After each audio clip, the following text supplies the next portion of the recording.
اجل بھی کانپ اٹھے وہ شباب پیدا کر، تو کسی انقلاب کی آمد کا انتظار نہ کر، جو ہو سکے تو خود ہی انقلاب پیدا کر۔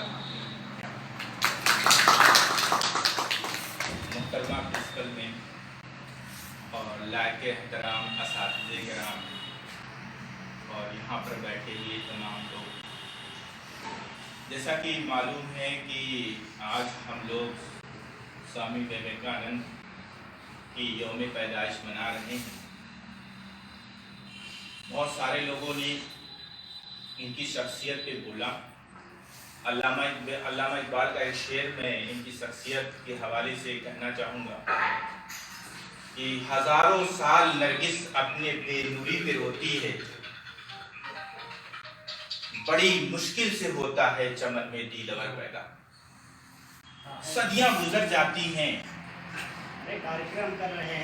ہزاروں سال گزر جاتے ہیں، تب جا کے ایک شخص سوامی وویکانند جیسا پیدا ہوتا ہے۔ زندگی اپنے من میں ڈوب کر پاجا سراغ زندگی، سراغ کہتے ہیں مقصد، ٹارگٹ ہو۔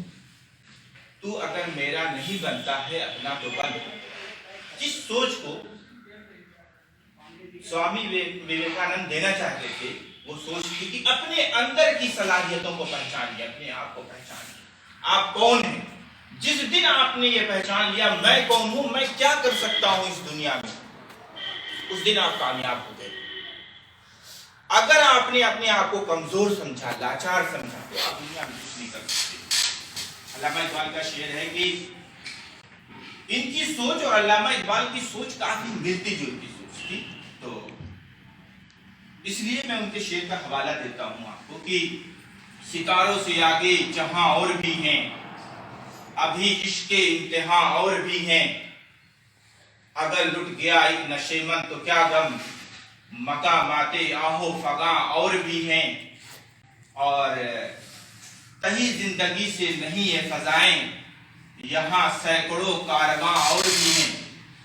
یہ زندگی صرف نہیں ہے جس کو ہم زندگی سمجھ رہے ہیں، جس کو ہم ہار گئے ہیں، وہی صرف زندگی نہیں ہے۔ علامہ اقبال کا کہنا ہے ہم اس زمین پہ رہ رہے ہیں، یہی صرف زمین، یہی کائنات نہیں ہے، اس کے علاوہ ہزاروں دنیایں ایسی ہیں جس کو ہم نے دیکھا ہی نہیں ہے۔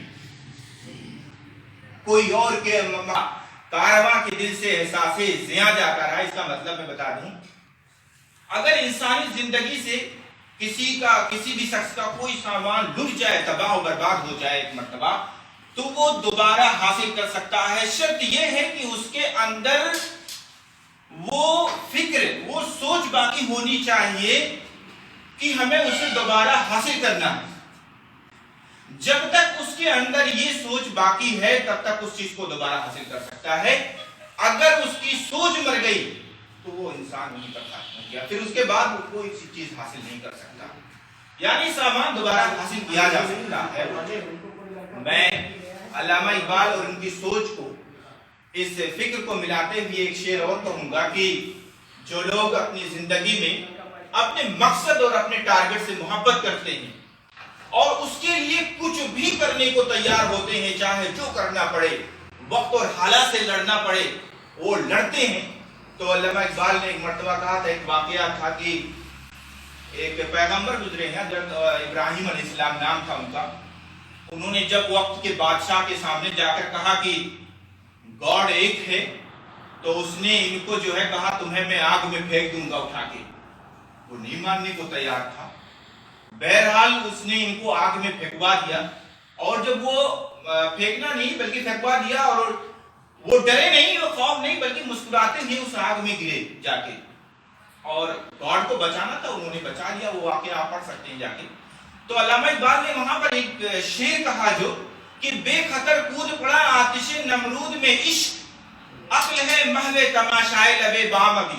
وہ کون سی چیز تھی جو انہیں مجبور کر دیا آگ میں کودنے کے لیے؟ وہ تھی عشق، اللہ سے لگاؤ، گاڈ سے لگاؤ، گاڈ سے محبت۔ اسی طریقے سے ہم اپنی زندگی میں ہوتے ہیں کہ اگر ہمیں اپنے ٹارگٹ سے محبت ہے، اپنے کام سے محبت ہے، تو ہم دنیا کی کوئی بھی چیز آسانی سے حاصل کر سکتے ہیں۔